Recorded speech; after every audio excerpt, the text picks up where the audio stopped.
Welcome to Check Spring Podcast with Nick. We are here on yet again, yet another Wednesday. Appreciate you hanging out. Hey, just we got some technicals. It's cutting in and out real bad. Oh, really? All right, now you're good. I'm good. I think I was holding the wire. Oh, good job. Forgive me. That's what that was for. I Right, thought I that was was like your like, new sign. cut it out. Yeah. Well, like I was saying, welcome and thank you for joining us on the Check Swing Podcast. Don't know what you might have heard earlier, but I'm just going to repeat it all. I am Jay Chris, and that's my man Santa over there, and we are continuing our conversation on the Mount Rushmore of baseball. And in this Mount Rushmore, we're just not taking the four greatest baseball players of all time and putting them up there. We're not doing that. We're making it a little more difficult and a little more fair at the same time. So what we are doing is we are taking one outfielder, one infielder, one pitcher, and one catcher.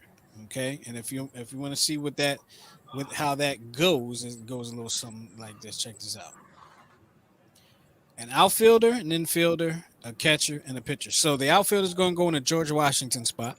The infielder is going to go in the Thomas Jefferson spot. The catcher is going to go on the Teddy Roosevelt spot. That's Teddy Roosevelt, right? Yeah, that's excellent. Yeah. And the pitcher is going to go on the Abraham Lincoln spot. There you go. How did they decide who was going to go on Mount Rushmore? I mean, And on top of that, with Washington, you know the little part that looks like two triangles coming out. Is that like the fold of his? Supposed to be like the fold of his jacket, or did that just happen and it's supposed to be just the head I thought it was an extra sideburn before he went to go get his biweekly haircut. on his chest? No, it looks like No, no, no, no. I'm not talking about that. I'm talking about what would be his chest. It looks like it would be like two lapels. it could very well be. I think you're right, sir. I think that's a good catch. It's probably this the first time I've ever actually saw that. So Abraham Lincoln was popping his collar. it Is looks he like he was. is he the creator of the popped collar? Yo, the longer I look at Mount Rushmore, the more creepy it starts to look to me. All right, then that means we got to go into our show. All right, let's get that out of here. It's starting to look creepy to me. So today we are going into the catchers. We are picking our catcher. We are selecting the catcher for today, and in doing so, we have put together, or I should say, Miguel has put together because he does all the good work here. He has put together. He's picked the three best catchers he could find out of all the catchers that have ever played the game, including himself. And he narrowed it down to three. So, oh, you know what, Miguel? I messed Before up. before you move on, you want me to set it up? No, I forgot to do something that I do before every show I do. Oh, yeah, that too. I got to go back and say, Miguel, how have you been? Been very well, sir. Still getting used to, well, not getting used to now, kind of settling in, I should say, in the Prince George County, Bowie, DC, Metro, Delmarva, Peninsula, DMV area. You know, um, I tell you what, it was nice getting that automatic deposit from the sale of our home because it was a blessing from on high. I will say that. Um, so now we're gonna start saving for quite a few months and really settle in and look at property down here and see where everything goes. And pretty soon I'll be starting my next chapter as the head coach for 17U down here in Rawlings for the Rawlings Prospects of Maryland. So I'm looking forward to that. So we start winter workout sometime in November. Sweet deal. Yeah, Sweet man. deal. Keep us posted on that, how that goes. And how are you, sir? I'm good, man. I'm good. I'm good. I'm not gonna put too much business out there, but I'm getting ready for vacation, and I'm feeling good about it.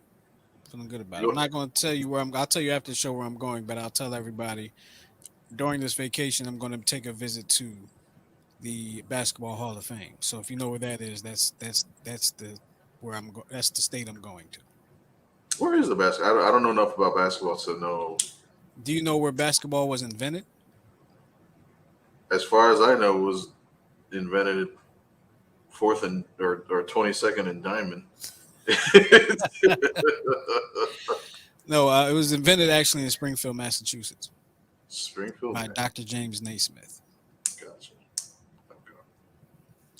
This is, You can be up there at Cape Cod and doing your nah, wasp. I don't know if I'm gonna see Cape Cod, but I think I Right. might have seen Cape Cod before. But anyway, that's boring. That's boring stuff. Uh, that's boring stuff. Nobody wants to hear about Cape Cod. They want to hear about baseball. So You want to do a quick recap?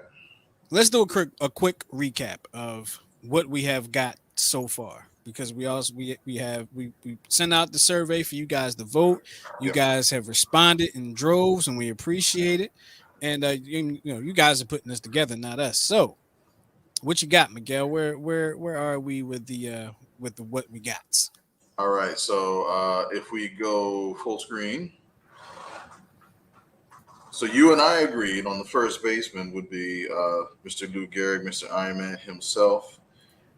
We were kind of at odds over the course of maybe a week or two on second baseman because you had the great Jackie Robinson, who did fantastic things like break the racial barrier in baseball. But when it came to stats, the better second baseman was actually our friend Joe Morgan. So I know that was kind of a tough call for you and I, and also our viewers out there. But the survey says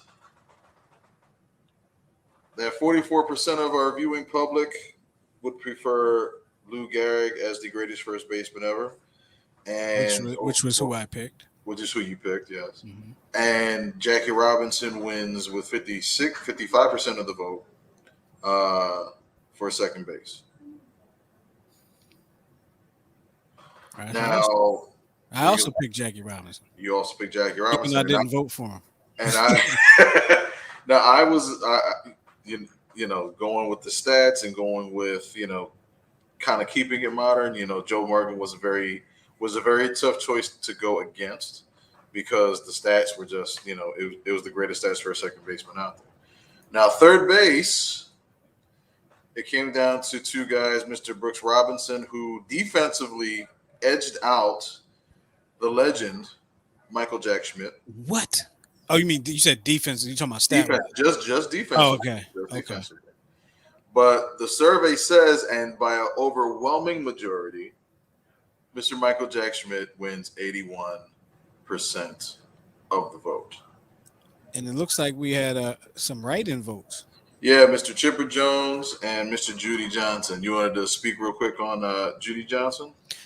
Real quick, Judy Johnson, born in Snow Hill, Maryland. Actually, that's on the eastern shore of Maryland, and lived a majority of his life, I believe, in Delaware, the state of Delaware. He was actually a Negro leaguer that was deemed the greatest third baseman of all time by Mike Schmidt himself. Yeah. Mike Schmidt said himself that Judy Johnson was probably the greatest third baseman of all time. He is Delaware's only Major League Baseball Hall of Famer. Or should I say he's Delaware's only Baseball Hall of Famer. Is it Major League Baseball Hall of Fame or is it Baseball Hall of Fame? He was inducted into the Major League Baseball Hall of Fame. Okay. So I believe in the 70s. He is Delaware's only Hall of Famer. He is actually akin to a very good friend of mine in front of the show, Mr. Ryan Hunter. Some of y'all know him as R. Dot. Actually, I believe the field named in his honor in Delaware was defaced. You can say that there was like a brick wall there with like and it looked like somebody went and tore it up. But I'm sure it's going to be replenished and replaced. And given Judy Johnson, it's a name that we don't hear a lot about. Like we hear a lot of Satchel Paige, Josh Gibson. Thank you, Josh Gibson. Jackie Robinson, Willie Mays. We hear a lot about these guys. Roy Campanella. Mhm. Um, so many people. We don't really hear about Judy Johnson much. Um, and he's just one of those great players that we just never really hear about. Yeah, I think it's going to lead into or possibly lead into a segment about because I saw this website that actually broke down the best Negro League players that played in Philadelphia. So Mm, that's including the Hilldale Ball Club, which was the prelude to the Philadelphia Stars. right, right. So, and Judy Johnson was part of that. I think he played a total combined like 13 years for between Hilldale and the Philadelphia Stars. Okay. Um, so, and there's other players like there's Biz Mackey, who was actually the switch hitting version of Josh Gibson, but a better catcher. Because one of the knocks about Josh Gibson was that he was, the greatest hitter probably ever, arguably. But defensively, he was probably equivalent to Mike Piazza. Wow. So that's not from stats. That's actually from stories that have been written about him. And I'll find them and I'll piece them together. So that'll kind of be a later piece we work on. Great pitcher, average to above average fielder, catcher for Josh Gibson. Great hitter. What did I say? You said pitcher. I meant great hitter. Excuse me. Great hitter, average to above average catcher. And allegedly hit 78 home runs in the season. Actually, I think allegedly 78. 78 or 82 allegedly. Hmm. So I gotta dig up on that I because find it interesting that Chipper Jones and George Brett really had none of the votes. I'm Like there kind were of more write-ins for Judy Johnson than Chipper Jones and George Brett put together. right. I think because so like George Brett, where did he play? Kansas City. Kansas City, not a big market. He was kind of a happy-go-lucky guy, And he's not one of the people that you hear much about today. right? And it's surprising because he was the closest to 400 to batting 400 since Ted Williams did it in 1941. He batted 390 in 1980. So he was the closest, and I think Tony Gwynn was close, like 370 something. Mm. And then Chipper Jones, I think he played in Atlanta, which is a bigger market than Kansas City, but it's still Atlanta, which is still kind of laid back. You see, he played in Atlanta at a time when Atlanta was good. Right. And they had so many good players that it was like take your pick. Yeah. Like Mike Schmidt, he There's a was the lot of star. attention in Atlanta on the baseball scene. Right. But like Mike Schmidt, he was the star of the team. George Brett, they were the star. He was the star of the team. Even Brooks Robinson, like he had Frank Robinson, he had Boog Powell, he was surrounded by stars. And Chipper Jones, I mean, on that team, you had Andrew Jones, you had Marquise Grissom, you had Dave Justice, and not even touching the infield, So there was a lot of stars, but they were really more known for their pitching than anything else. Yeah, You know. for sure. For sure. But then we go to shortstop, and it came down to two gentlemen, Mr. Derek Jeter and Mr. Iron Horse himself, Cal Ripken Jr. And the survey said 52% for Mr. Cal Ripken Jr., while Derek Jeter came up a little short at 33%. The write-in votes are very interesting. Ozzie Smith and Hannes Wagner. See, now remember Ozzie Smith, defensively, I think, trumps all of them. He had no power, couldn't hit worth a damn, and was fast. So he was 2 out of the 5, and the goal was to get as close to 5 tools as possible. So, Right.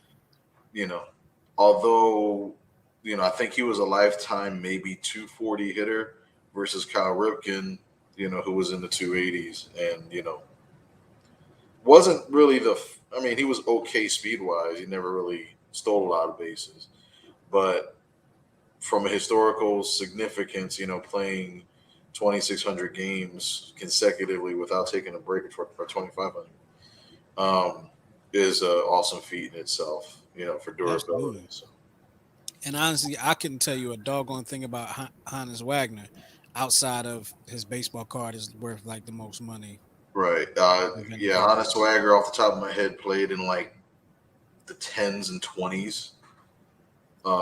He played like 28 years. He batted 400 like 12 times. But That's when guys were throwing like 60.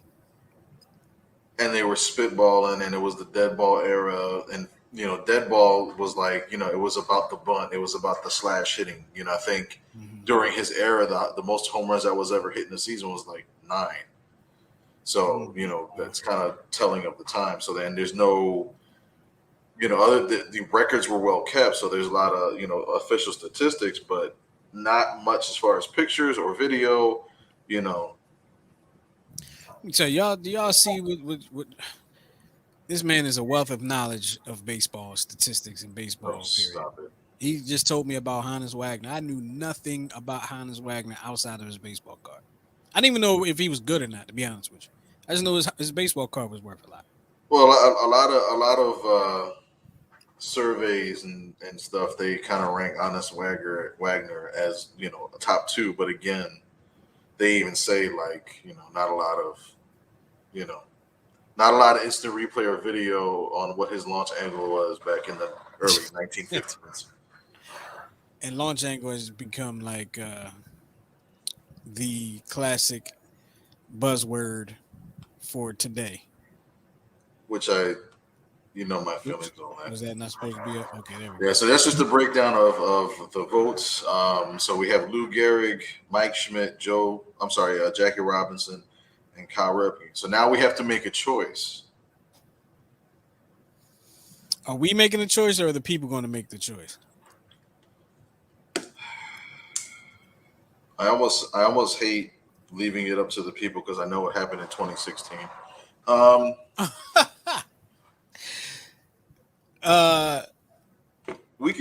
Let's do both. I think we got to leave this one up to the people, though. Yeah. Because for me, like I said, even though I didn't vote for him, the historical significance of Jackie Robinson trumps a lot. Right? Was he statistically better than Joe Morgan in his own position? No, but Jackie Robinson won the vote. So you had Jackie Robinson, Lou Gehrig, Mike Schmidt, and Cal Ripken Jr. Yeah, I have a feeling. Yeah, I think when you're thinking about greatest and you're thinking about Mount Rushmore, like you asked the question, like what was each president's significance? But together they were the forefathers of our country. Mm-hmm. Even though half of them owned slaves. Another show, another time. But three out of the 4. Three out of the 4. No, I don't know that Lincoln did. Not, I don't know that for sure. That was just an assumption. I shouldn't do that. If he didn't own them, he knew somebody that did. Naturally. we can go at this all night. Yeah, but we're not going to. It's about baseball. Right.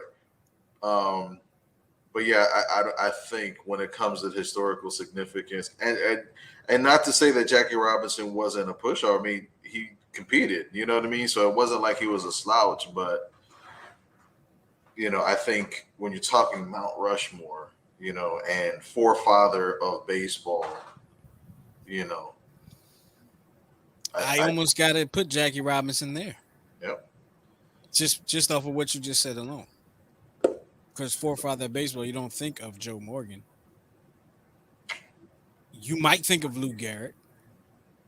You might think of Cal Ripken Jr. Maybe.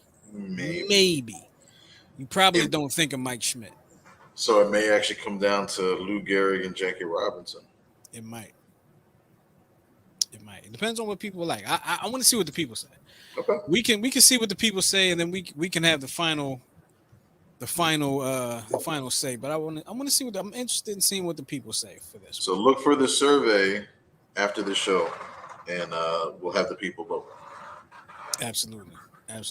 Can't wait. Sure. Can't wait to see what you guys say. And today we are actually going into the catchers. We want to see who you believe the best catchers of all time, the best catcher of all time is. And like I said earlier, Miguel put together, he took every catcher that has ever played the game, looked at their stats and their impact and all that good stuff, and he whittled it down to three to make it easy on you guys. Whittled it down to three. So those three catchers, Miguel, are who?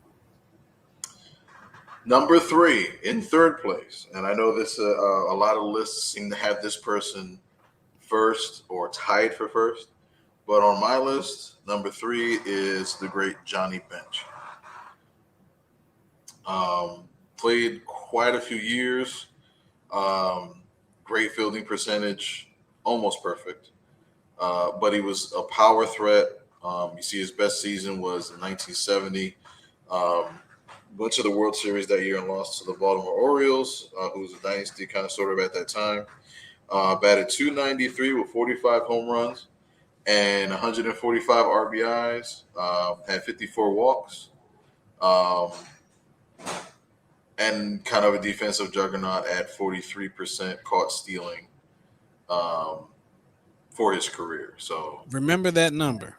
43% caught stealing. And that was good for his time, correct? good for his time. And so for those that don't know, caught stealing percentage is basically when a runner tries to steal second. This is the percentage that he throws those people out. So he throws out 43% of the runners that try to steal on him for either second or third A base. little less than half of the runners that steal on him Little less than half. do not do so successfully. There you go. So he made it to the Hall of Fame in '89, MVP in 1970 and 72, Rookie of the Year, several Gold Gloves, and this was the man. So during this era, for the real historians, Phillies had a catcher named Bob Boone, who was probably one of, if not the best catchers in Phillies history. Played in the exact same era as Johnny Bench, and some say if Johnny Bench didn't play that era, Bob Boone would have all the Gold Gloves and all the accolades. But whatever. Number 2 is my personal favorite of all time, and it was hard to put him at number 2 because he was my favorite catcher growing up. He was a stud, not too much power per se, but he was a great hitter and had probably one of the best guns in baseball. Pudge. Ivan Rodriguez. Several playoff appearances. Slightly better fielding percentage than Mr. Johnny Bench. Slightly better caught stealing percentage than Mr. Johnny Bench at 45, round up 46%. Still hit 300 home runs, but that average of 296, so he was a great hitter. Several All-Stars, 13 Gold Gloves, and 7 Silver Sluggers. And those are his stat line. That's his stat line there. I got to be honest, one of my favorite catchers of all time, too. And like I said, it was hard to put him in number 2. It really was. You put him at number 2. I'm like, damn, well, who we got at number 1? I'm like, I told the story about Darren Dalton. Darren Dalton was my guy, but I know he can't be. I can't put him above Pudge. I can't put him above 90% of the catchers. And because Darren Dalton was my favorite growing up. But the problem is he was injured most of his career, and he didn't bat above 200 until like his 13th year when, the 93 Phillies came out. That 3-year span, he was one of the best catchers in baseball, but he only had really 3 good years. So unfortunately, doesn't make the list. Okay. So who's number 1 on the list? Say again? No, I thought you were about to go to number 1, so I was saying who was number 1 on the list. All right, so number 1, it was a challenge because statistically, he only played 10 years in the big leagues. But the stats are still phenomenal. And that is Rory Campanello, who was the first black catcher in the big leagues. Came up the year I don't know after. if you know who this is, and I don't know if our audience knows who this is. I know some of our audience will, some of our audience won't. He kind of looks like Wallow. I'm just saying, he kind of looks like Wallow. All he's missing is that tool belt and being yelled at by Winona. No, not Rollo. Who? What'd you say? I'll tell you who Wallow is. Wallow is somebody who has a podcast with Gilly the Kid. He's from Philadelphia. Oh, okay. I thought you said Rollo. No, I not can Wallow. I can see the two belt around his catching equipment. So he came up the year after Jackie Robinson, and the main reason why he only played 10 years.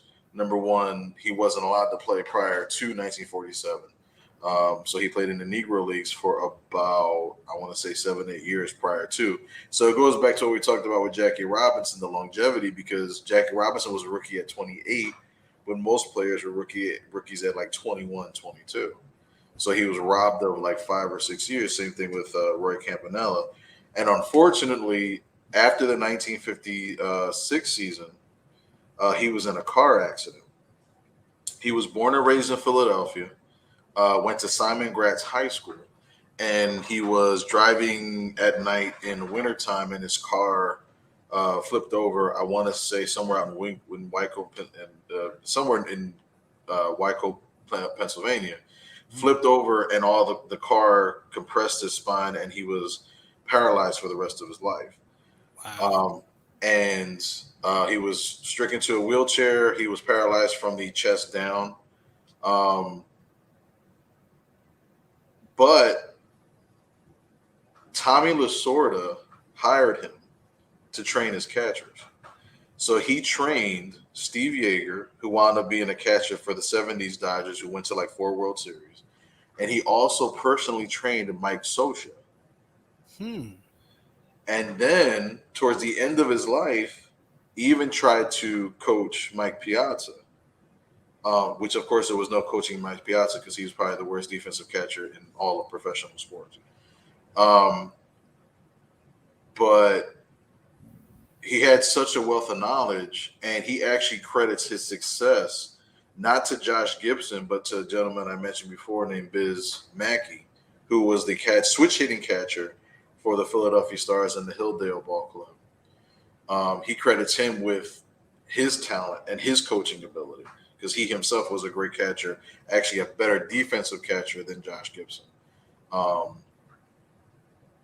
Almost somewhat equal to as far as it would be. So Josh Gibson would have been like the Mike Piazza of his day because there were stories that I've read that he wasn't a great defensive catcher.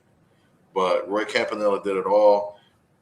That caught stealing percentage, 57% of the runners. 57%. 57% of the runners. In 1951, he threw out 70% of his runners. Wow. 70% of his runners. And for a 4 or 5 year span, he averaged 65% throw-out rate. Wow. The dude was I would bad. love to see film on him and see his arm. That's an amazing stat. It's an amazing stat considering that even Pudge Rodriguez, his best year was 1 year at 60%. Johnny Bench's best year was 1 year at 57%. And Campanello was at 57.4% for his career. That was his career average. I was so ready to say Johnny Bench. I was too. I was so ready to say Johnny Bench up until you started telling me about Rory Campanello. Like first, when I saw Pudge, I was like, yeah, Pudge was that guy. He was the best catcher I've ever seen. Right. Of course, Johnny Bench was low before my time, and Rory Campanello was way before my time. Right. But you're telling me this about Rory Campanello. Wow. I gotta let the people decide this one because a lot of people that vote probably are not going to hear the story that you told. Right. I mean, not for nothing. It's no secret formula. There's plenty of stuff to find out on Google and YouTube and stuff like that. I even saw how you watch like old movies about like biopics and whatnot. Never remember an actor named Paul Winfield? Yes. He played Roy Campanello in his biopic. Did he? It was actually a really good movie. Because I always remember because he played Dr. King in like the 70s, late 70s with Cicely Tyson as Coretta Scott King. Yep. Is he still alive? I don't believe so. I'm not sure. I don't think Don't quote me he used to though. be on 227 a lot too. Yes. He was on 227 a lot. For those that remember 227. Lord. So Campanella's. Let me see. Campanella's best season. Okay. His MVP season, he batted 312. Am I lying? 312 with 41 home runs and 142 RBIs. And he only had 58 walks. 58 strikeouts. Man was bad. Wow. I didn't know he was that good. No, didn't strike out much. Heard a story. He played with like a broken hand, so he would actually not catch the ball, but stop it, and then let it fall in front of him. And it kind of fooled some of the runners. So I think he used that as a decoy to get the runners to bite to second. That's how he threw out a lot of his runners for a couple of years, because he actually played with a broken hand for like a year and a half. Wow, it's even more amazing. You're playing that position with a broke hand. With a broke hand, and them gloves back in the day. Once they were done, they were done. Yeah. So it's like, look. Wow. So for 1, 2, 3, 4, 5, for 5 years, this is a 5-year span. He threw out 67% his first year, 59% his second year, 63% his third year, 69% his fourth year, and 65% his fifth year, and then averaged 55% the rest of his career. Couldn't steal him. Could not steal. Don't even try. Don't even try. Wow. Like you completely, like I was so ready to say Johnny Bench. So ready to say Johnny Bench. This is a tough one. This is a tough one. Hold on, I'm trying to find a picture of Wallow for you. One that's not racy. Here's Wallow. Gotcha. Tell me he doesn't look like Rory Campbell. He does. He looks like the slim fast version of Rory Campanello. See, and I always liked Rory Campanello, even reading the stories about him growing up, because he reminded me of myself, because he was short and pudgy, and that's how I was. And I remember being told, when I was deciding whether to play college ball or not, that I was too short and too pudgy to be a catcher. And then here's this mofo here, short and pudgy, hitting 330, 40 home runs and 140 RBIs, doing it, and now even today's model catcher doesn't necessarily have to be tall. They're actually recommended not to be tall because of the wear and tear on the knees. So I'm like, screw you, coach. But, I'm not bitter. Yeah, don't be bitter. Worked out well for you.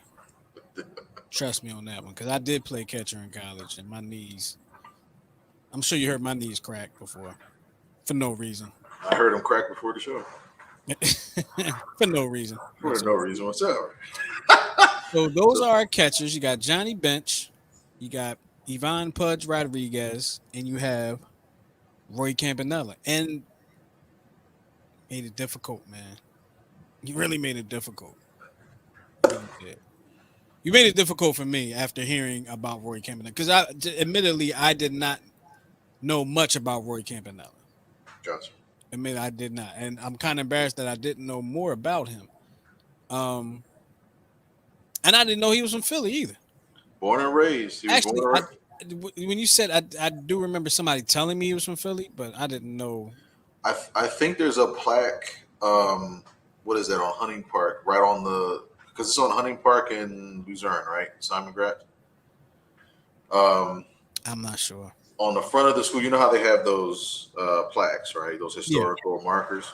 I believe they mentioned in there that he was a student from,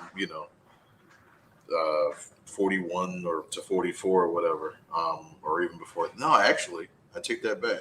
He did not finish high school. He actually left high school to play baseball. which you Wow. could do back in that day. You know what I Right. I'm mean? about to say that doesn't happen today. Right. But you could do it back And then. he played one game for the Philadelphia Stars. He batted one time. I believe he flied out to right, got a sac fly, and that was it. I find it amazing, and I'm switching up just a little bit. I find it amazing how baseball way back when, 30s, 40s, 50s, was, I'm not gonna say it wasn't a business. It was like less than a business than it is now. Like it's all business now.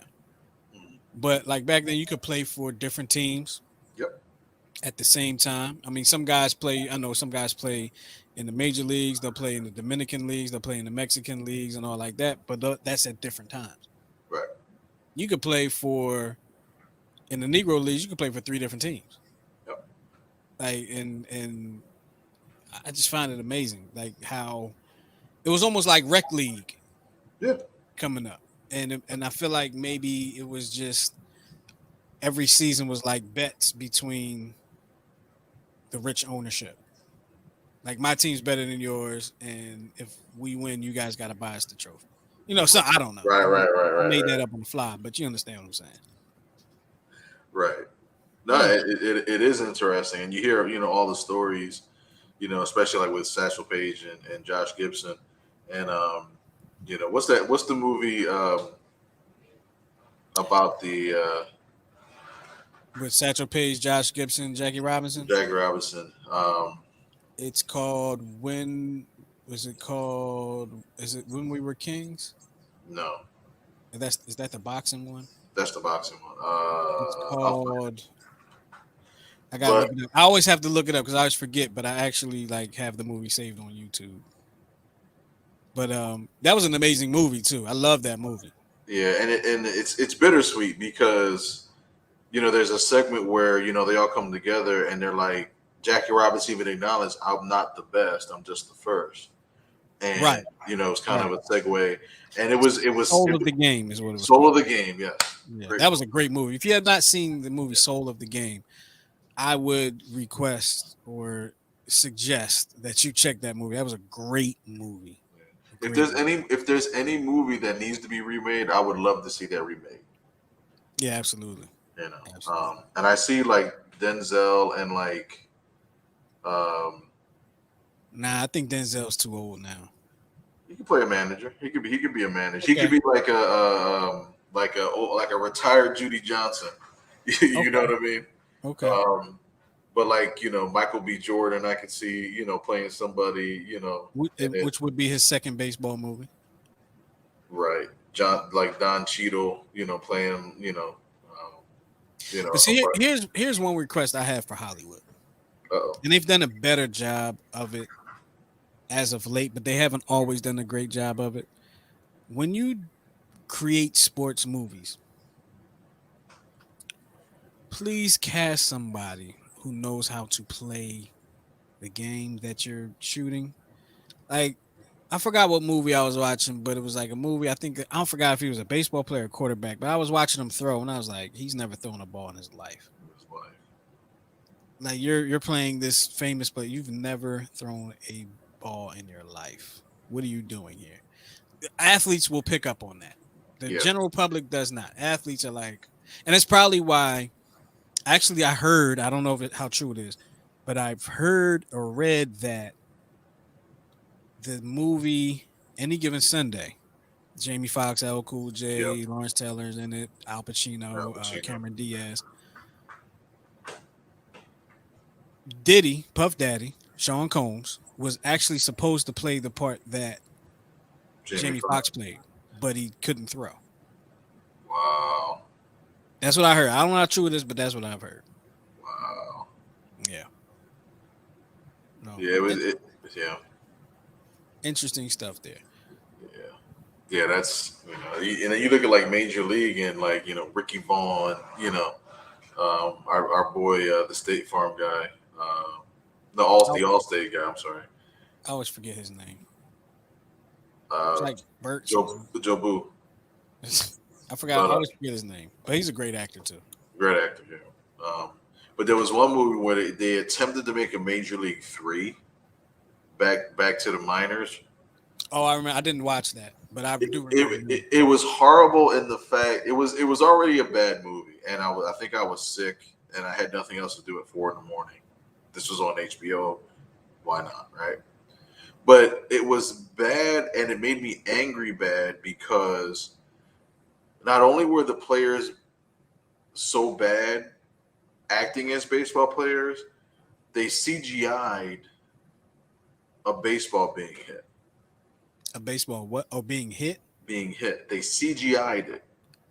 The worst thing I've ever seen. Like so you know how like they had like in Major League Two they had Baseball had like unnatural movement. right. That's how bad it was that they had to CGI it. They had like that, that enemy that they're going against, like a Jake, like that Parkman character in Major League Two. Mm-hmm. But you could see him hit the ball. You know what I Right. mean? It was a terrible swing, but you could see him hit the ball. In Major League Three, the guy had such a horrible swing. You could see the CGI. It was just a little small white dot, and you could tell that like kind of hand fingered the stitches on it. It was. It looked like the ball from like Baseball Stars on Nintendo. That's how bad this joint was. You know what I Jeez. mean? It was embarrassing. I was like ashamed to be associated with the game of baseball. That's how bad this movie was. Jeez. And I think you, what's his name? The Quantum Leap guy. I don't know his name, but I know you're talking about. He was the manager in that movie. Was he? Yeah, dude, horrible. I like Tom Hanks as the manager in League of Their Own. Yeah, I do too. I, And I want my wife to watch the movie, but she hates Tom Hanks. She hates his aura. She hates his presence. She will not watch Forrest Gump. She will not watch Apollo 13. She absolutely hates the man. there are But, people that don't like Tom Hanks, and I don't. I but don't I know. understand it. I understand it because I have the same feeling for Keanu Reeves. I don't think I have a feeling like that for any actors or anything. He just, you know what it was? He did a movie with Al Pacino called A Devil's Advocate. Mm-hmm. Movie was phenomenal. Storyline, plot. He had the worst lawyer from the deep south I had ever heard in my life. It sounded like Bill and Ted acting like a southern guy. You know what I mean? It was just All right. So we on the Friday Vibes Morning Show and on 10-7, we have Jay Hussein from the Real Gods, REELGODS. Check that out. Um, he gives us a verses every week, and one of his verses was Keanu Reeves versus Tom Cruise, and the it's put up to a vote, kind of like what we do, right. and Keanu Reeves won the vote. But and so you're making the face, right? And it's funny because when he first said, I'm like Tom Cruise, like, but when you compare movies and accolades, Keanu Reeves has a little bit more. And let me tell you this: Keanu Reeves has played to me, maybe not to you. Of course, you probably don't watch any Keanu Reeves movies, so probably not at all. Keanu Reeves has played more memorable characters to me, and Really? more movies that were so for instance, when I say John Wick, I've never watched a John Wick movie, but John Wick, I'm from what I heard is a great movie, and there's three of those, right? Right. Then you got the Matrix movies. He's a I think there's franchise. three of those. Yeah, he does. He did the franchises. Yeah. Then there was the Speed movies, and going back to the Bill and Ted movies. Yeah. And if I'm not mistaken, there's another Bill and Ted coming out real soon. I hope not, but I'm not surprised. I think there's another Bill and Ted coming out. If it's not this year, it's next year. Tom Cruise has certain movies, like he has great one timers, except for Mission Impossible, Mission which was Impossible. like a series. But Keanu Reeves has more movies that are sequels and trilogies or whatever the case may be. Right, So I I got was just like, you know what, maybe Keanu Reeves, like surprisingly when I really put my thought to it, Keanu Reeves might be it's a lot better than I thought he was. So I'm not gonna lie. There was a Keanu Reeves movie where he looked like John Wick in the movie, but he played kind of like he played he was a jewelry dealer, but he wound up dealing the wrong jewelry to the wrong people. Okay. And the best part of the movie is that at the end of the movie, he's out in the wilderness, and it ends with somebody shooting him in the face, and he dies. I said that was fantastic. It's because you don't like Keanu Reeves. My point exactly. You don't like Keanu But Reeves. it's a smart move because even The Rock did that with GI. He tried to do it with GI Joe. He does it with the HBO show Ballers. He tried to do it with Vin Diesel, but they don't get along because they're twins. You know. So, but One thing I will say about Keanu Reeves is that I did not. I have a hard time. I can't say for either Tom Cruise or Keanu Reeves that I've ever watched I've ever seen like a movie trailer. I'm like, oh, I want to see that. Never, right? Either one of them. But it's harder. It has been harder for me to take Keanu Reeves seriously as an actor because of, for one, Bill and Ted, and on top of that, I was so young that I didn't realize like Keanu Reeves was the same dude from Bill and Ted and Speed, right? So when Speed came out, I was like, okay, cool, but I didn't think he was like a good actor in Speed. right, I right, just thought it was a suspenseful, exciting movie. right. So from that point forward, I've never been like, oh, Keanu Reeves is playing that; it's going to be good. You Like I've know, never been able to take him seriously. the one movie I did enjoy him in, or I enjoyed the movie in spite of him, but I actually thought he did a good job, was The Replacement. That's a football movie, right? Football movie. He was a left-handed quarterback. Gene Hackman was the head coach. Right, right, Um, right. They're the like Asian dancing in the end zone and stuff. fans on that, Yeah, yeah. So that was actually a good movie. I thought it was well done. It wasn't like over the top. It was like it was what it was.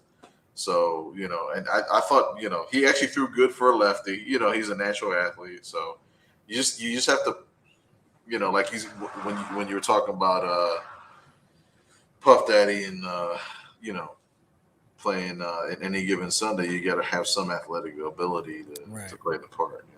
One thing I will say again about Keanu Reeves, something I was told, is that he's not one of them cats that's like big on himself. Like he goes to the store, he rides the subway in New York. Like he is, he's like views himself as a regular cat, not as like an over the top, I'm a celebrity, get away from me type dude. Yeah, good for him. All right. You hate the fact I'm pulling that out, and you're like, I hate Keanu Reeves. I'm glad he got shot in the face in the movie. It was a cling through and through. It was beautiful. All right, so who are you stumping me with today? I'm gonna be light with you today. You should get this. You said that last week. No, this is light.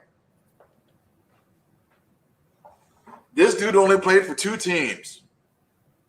Phillies and the Dodgers.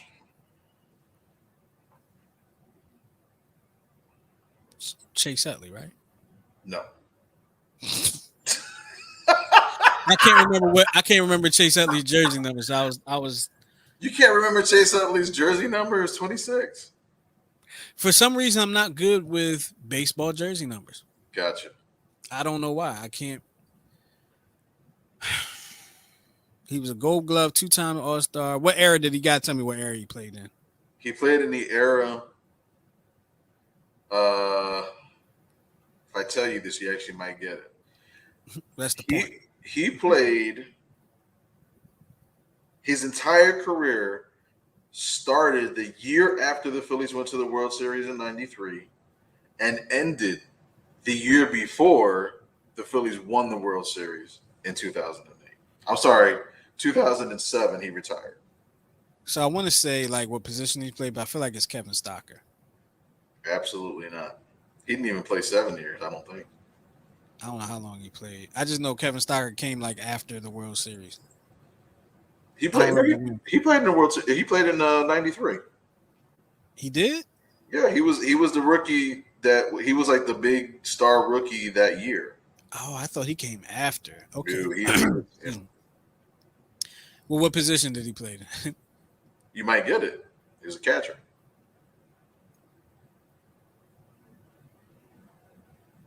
You're gonna punch yourself in the face. No, I'm getting it. I'm getting it. He played he played the 1994 was his rookie season. His last year in the big leagues was 2007. It wasn't Lenny Webster because he played for the That was Marlins. a good guess, and he was a surprisingly good catcher. I love Right. Lenny. Lenny Webster played for the Marlins, so right. He played for multiple teams actually. right, he played for multiple teams, but I remember he played for the Marlins. Marlins not on this list, so it can't be him. But he was a catcher. I mean, Lieberthal played his whole career with the Phillies, if I remember correctly. You got it. Lieberthal played for the Dodgers? 1 year in 2007, he played for the Dodgers. Wow. I was going to say Lieberthal before Lenny Webster, but so here's the caveat, right? He won the 1 Gold Glove. He has the most hits by a catcher in Phillies history, the most home runs by a catcher in Phillies history, most RBIs by a catcher in Phillies history. And he did all that during the dead era of the Phillies. Never was in first place. Never was even close to first place during that time. He also led the league in passed balls 4 times. Did he really? He led the league in passed balls, but has a Gold Glove. Has a Gold Glove because that was the 1 year he didn't lead the league in passed balls. Wow. But it's always bittersweet because for some reason there was always hate for him, and I think because he wasn't Darren Dalton. Right. He came at a bad time. He wasn't Darren Dalton. He wasn't Todd Pratt. Todd Pratt was kind of tough. And then Pratt, that's who I was trying to think of. Was Todd. I'm glad you said that. And I was trying to think of him, but I couldn't remember the name. But go ahead. And Todd Pratt was he went up to New York, and even though he was part-time, catching with Piazza, he was a better defender and had some key moments in the playoffs. And Lieberthal was and I remember we should trade him and get this guy. We should trade him and get that guy. We got rid of Schilling, but we still got Lieberthal. We got rid of Scott Rowland, but we still got Lieberthal. You know what I mean? So there was always kind of this growing hate for this guy, but never injured. I think he was on the disabled list once. Most games in Phillies history. That's crazy. I thought Lieberthal played his entire career with the Phillies. That's why I didn't say him. One year. When you said catcher, the first name that popped in my head was Lieberthal. And I was like, he played his entire career with the Phillies. Right. But he retired. He went out there because he was from California, so he's a California kid. So. And he played a lot of years in the minors for the Phillies too. Yep. He was isn't he the one that had the book? He was the oldest rookie. No, that wasn't him. Because he came up 94. He was in the big leagues for about 14 years. So he came up. Who had the book about being the oldest rookie? It was a Philly. The oldest rookie? He was a really old rookie, and it's Larry Anderson. He came up when he was 30. No. This was after. This was in the 90s. And it might have been that dude Tony Barron. He was no. Hold on, man. Now I gotta look this up. Hold on. I'm sorry, y'all. Hold on. I gotta look this up now. He's putting the fans on hold.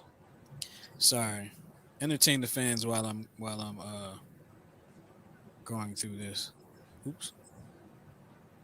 I gotta see. Let me see. No. I said oldest Phillies rookie. Google gave me Jamie Moyer. Technically not incorrect. All right, what? Let me see. I'm almost. See, somebody's gonna have to chime in and tell me who it is, because I feel like how old was Lieberthal when he was called up? Well, no. Who was Darren Dalton's? No, not Darren Dalton. Yeah, it was. Hold on. You got me messed up now. Hold on. What? Dude, and you got it right. What? What? This question I got right? Yeah, you got it right. He came up. He was 22 when he came up. Retired when he was 35. So it wasn't him then. Correct. I'm not. I'm going. This is going to bother me, so I have to figure it out.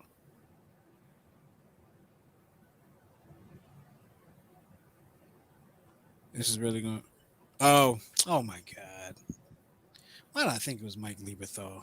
You're going to be mad when you hear this. Oh, It was Chris Coast. Chris Coast. Yeah, God, how old was he? He was he that old? the 33-year-old rookie Okay. is an excellent baseball autobiography now available at Chris.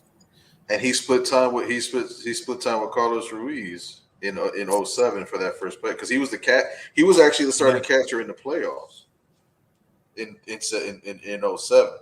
Coast. He over was Ruiz. yeah, because they split time. Because what people forget is that Ruiz was drafted as a second baseman, Right. and then they moved him to catcher, and then he came up in '06, and then he split time. It was between him and like Rob Barajas, who came up at that time, and then Coast came up because Barajas couldn't catch, and then they split time, and then Carlos Ruiz became the full time catcher in '08, and then that's when the Hmm. rest is history. Well, there you go.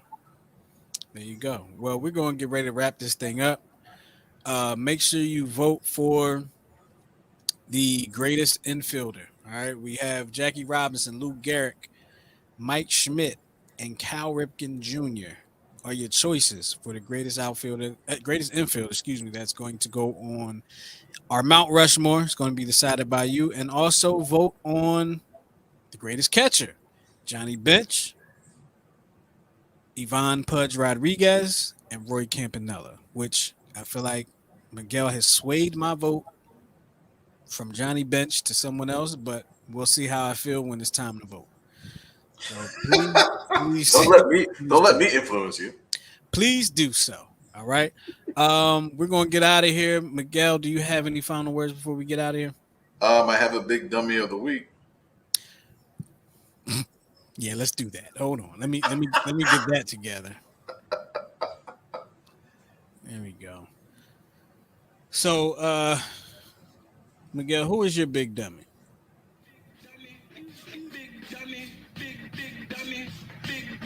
Can you hear that? Yes, sir. Just making sure. I can't hear it. Are you waiting for me to turn it down? No, I had the screen up. Oh, okay. Oh, my bad. Didn't see that. There you go.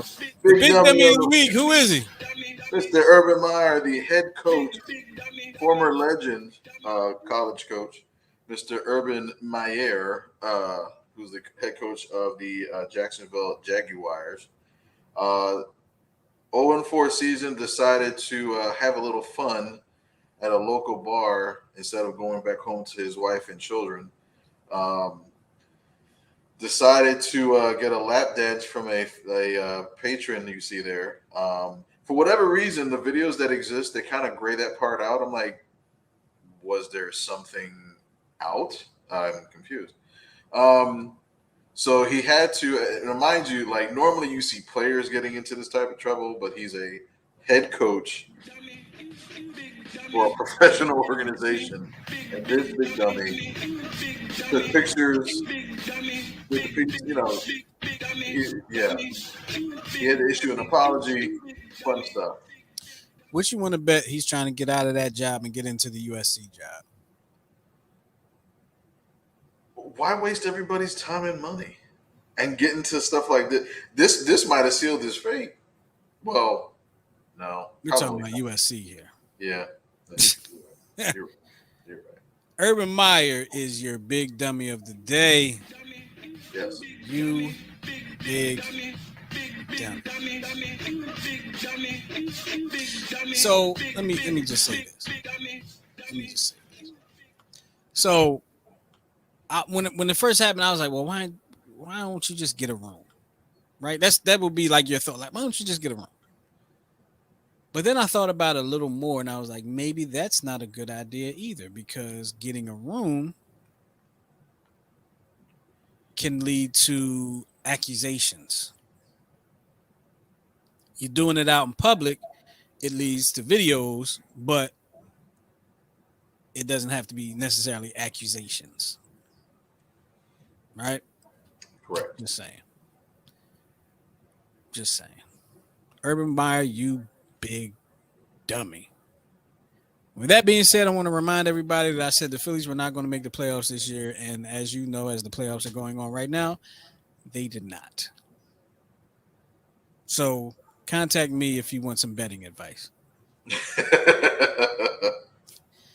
As I've lost money the last 3 weeks on my parlays. So yeah, and now this time, any last words, Miguel, before we get out of here? No. Look for the survey. Vote for our infielder. We'll express the results next week. You guys out there that are watching, you've been helping tremendously with this show, especially with this segment, and we love and appreciate you. Absolutely, absolutely. Continue to support because we love the support. We appreciate the support.